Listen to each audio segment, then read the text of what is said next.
hand holding the intro like this as I sit down next to my Ñuke grill with the sun setting in the west. Worked so well on one of my latest Ñuke videos, I thought I'd try it again. Yeah, I got the Ñuke fired up. Welcome to Big Lou Barbecue and other things I want to do. Today, I've got skillet scalloped potatoes for you. Hey, we're going to be doing scalloped potatoes, all right? Now, I used to not know what the difference between scalloped potatoes and potatoes au gratin is. Yeah, I know. I don't know everything. Never professed to do it, okay? Anyway, did a little research. Scalloped potatoes are creamy, made with milk or cream or something like that. And potatoes au gratin are made with cheese. Now you could bake them like casseroles in the oven. In this recipe we're going to do today, you could adapt it to the oven. I usually do this recipe on a stove, often inside, but I like to do it on the grill, get some of that smoke flavor in there. So I got the Royal Oak charcoal fired up. I got some hickory chips in there too. And we're going to cook it right here on my Ñuke grill. Scalloped potatoes, love to do this. I did this the other day on a Big Cook.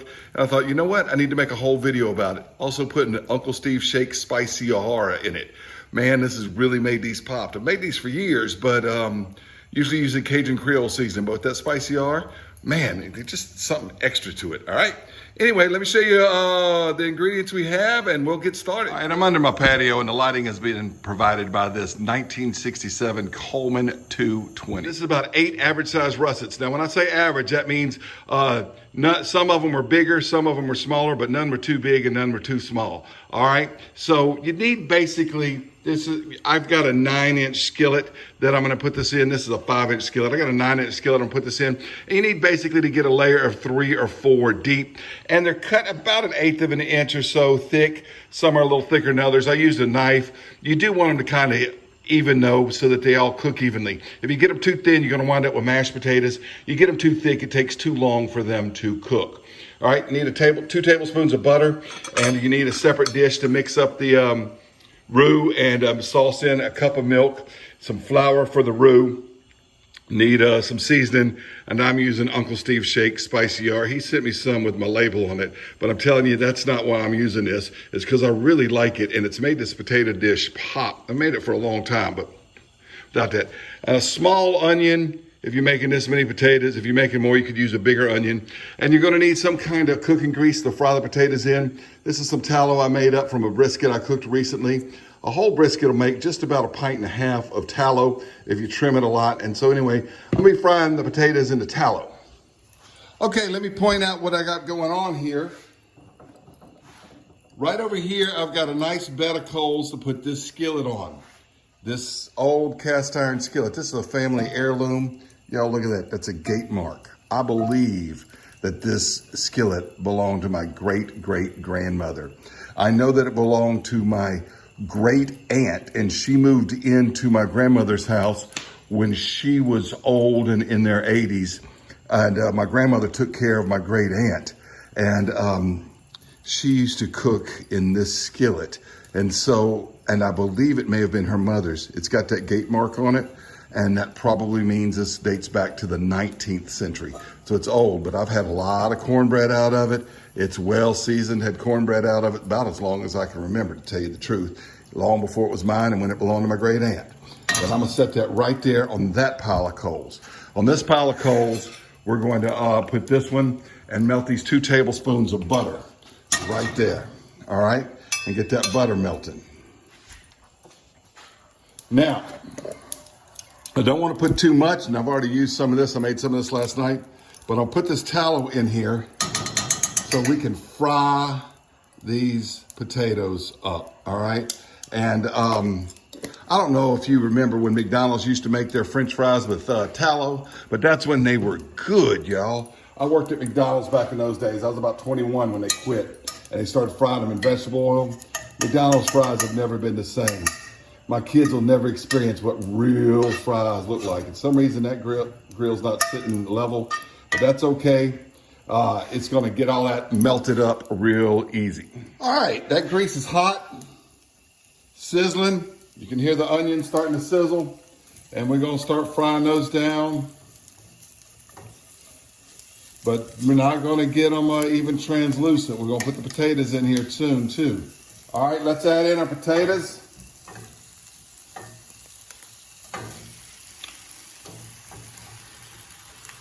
I may have made too many. I did make too many, so don't use 8, okay? I'm gonna save these in a bag and use them tomorrow. Okay, I've had the lid down. These are frying up. I've stirred them a couple times, got them all covered with the tallow, and I want to get them kind of browning, but they're not going to cook all the way through yet. Now, I realized why I had too many doing 8. That's usually what I do when I use my Lodge 12-inch skillet, is that many potatoes. This smaller 9-inch skillet didn't need quite that many.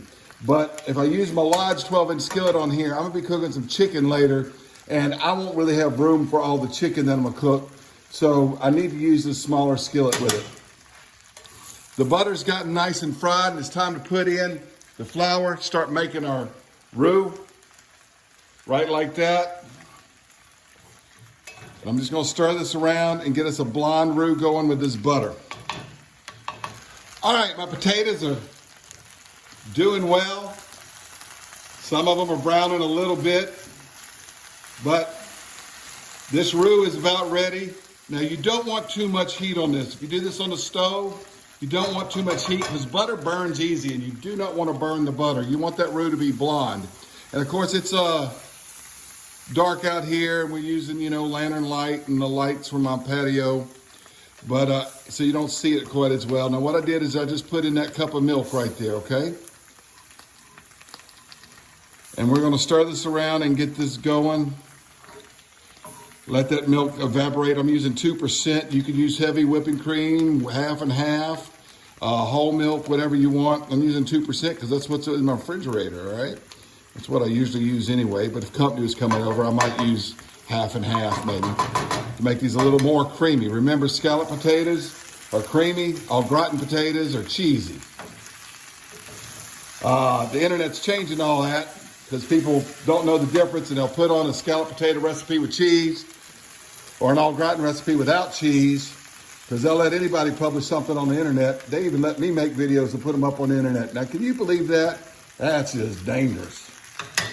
All right, now, if it was on the stove, I'd turn the heat down. But what I want to do now is rearrange all these coals. That sauce mixture's mixed up well, all right? And what I want to do now is rearrange these coals into a circular pattern.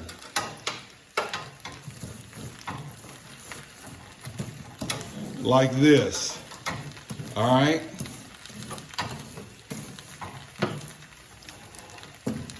So I've got a ring pattern around it. I suppose you could make this dish in a Dutch oven too. All right, so you see, I fell into a burning ring of fire. So there's no coals here, and I got a ring of coals over here. I'm gonna pull some, I need a little bit more, so I'll pull some from the bracetto area over here and put those right like that. Now, remove these potatoes right in over here and give them a stir again.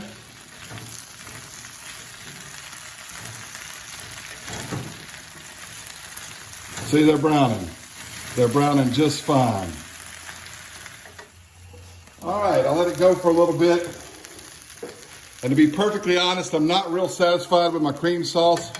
I'll let it get a little too thick, let that milk boil off a little bit. So I'm gonna put in maybe almost another half cup of milk because it's going to cook down in the potatoes and get that stirred around. It's been off the direct heat for a few minutes now. And these are kind of indirect. It's got the coals going around the outside. It's starting to brown up on the bottom. That's what you want. Now look, once these things cook, I'll tell you more about that bottom, okay? But get these off of there and get more in there. And I'm gonna need to grab it with the heat glove because it's sliding on me. And stir these around a little bit. Uh-oh, I sacrificed one to the coals.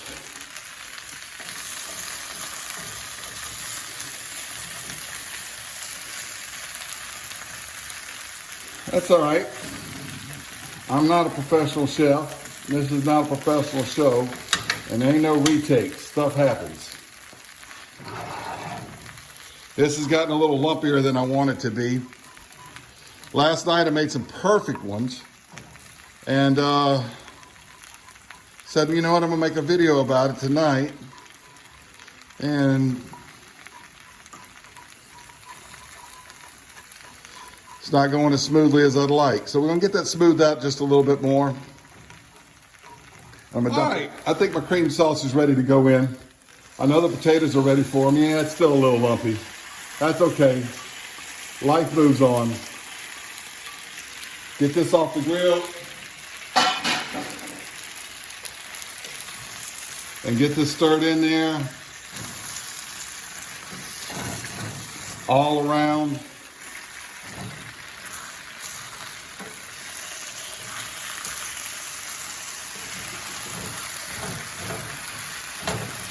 You know, I'm gonna add a little bit more milk to it. Just kind of,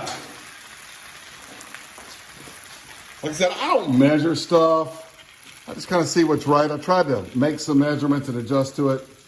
All right, now.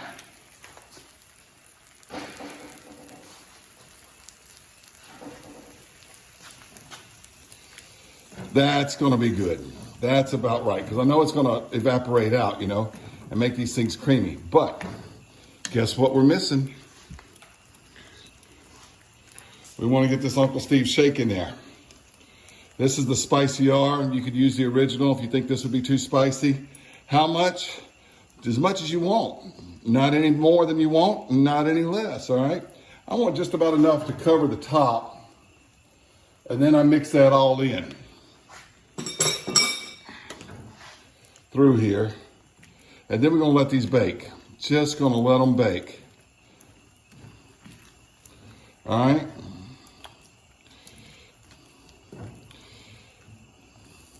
I've had lumpy roux in there before too, but it was a little lumpier than it was last night, and I didn't video the one last night. I just showed you what I was doing. I was cooking some steaks and mushrooms and all kind of stuff.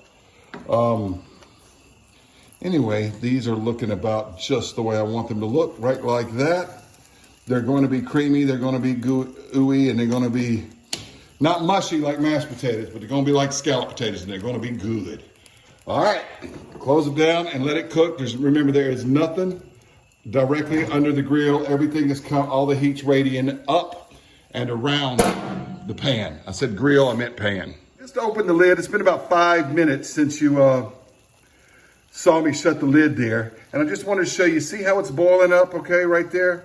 The steam, the water is cooking out of it, and it's getting to be creamy, so they won't be watery, all right? And they are going to be absolutely delicious. And if you're cooking it in a casserole dish in your oven, you're still looking for that bubbling stuff. When I cook it on the stove, I usually have a cover for my skillet that I do it in. But you want it to bubble. So I'm gonna go ahead and close the lid back and let it do what it's supposed to do. Okay, I just opened the lid, and you can see the bubbling is starting to slow down. It started out cooking at around 350 and dropped down to about 300, but you see the bubbling starting to slow down, so these are just about done. Now what I've got right here is I've got a newer lid. It's not as old as this old skillet is here with the gate mark on it, but this lid fits it. So I'm just gonna put the lid on top of it because I want it to stay warm. I've been letting that lid get warm over the coals. And what we're gonna do here, looks like it's oozing out, but that's the stuff that was on the side there. All right, what I'm gonna do here is this has a warming box on this grill right there. I'm just gonna open it up and put that right in there. I'm gonna rearrange some coals, and I'm gonna be grilling some chicken. So that'll stay warm till my chicken's done. Here's the chicken I grilled. All right, barbecue chicken and some peri-peri chicken. Got some toast. The mushrooms are still out there. They're about to be done. And we got some stuff on the stove cooking. But those are the potatoes. And they sat in the warmer box in that grill while this chicken cooked. You know, it takes maybe 45 minutes to grill up chicken legs. And it sat in that warmer box for that 45 minutes, and you can see steam still coming off of it. All right, now, you see it's got that good color to it. That Uncle Steve shake does that good color to it. Now, if the bottom here is caramelized, I've done these right. And that's it. That stuff is delicious. You don't want it black, but I'm telling you what, that bottom part, yeah, That's what you want it, dark brown like that. You don't want it black, but that stuff, it's like the sockerite on a paella, you know. That stuff is good. I'm telling you what, this potato recipe is very good. Of course, I flipped it over, so it's not looking as good as it did before, but they're gonna be good on the plate. You gotta try these scalloped potatoes. Easy to do, too. All right, well, I thought I wouldn't do a taste test in front of you. That's that big piece I flipped over with that darkest part. That's the trick. Get it as dark brown as you can without getting it black. That crust part on the bottom is just delicious. But this has got a real creamy. I love these potatoes, and that Uncle Steve Shakes makes it really, really good. You gotta try it. Do it on the stove, do it in the oven, do it on whatever grill you got. It's delicious. Put it in the cast iron pan. Absolutely fine. Thanks for watching Big Lou Barbecue.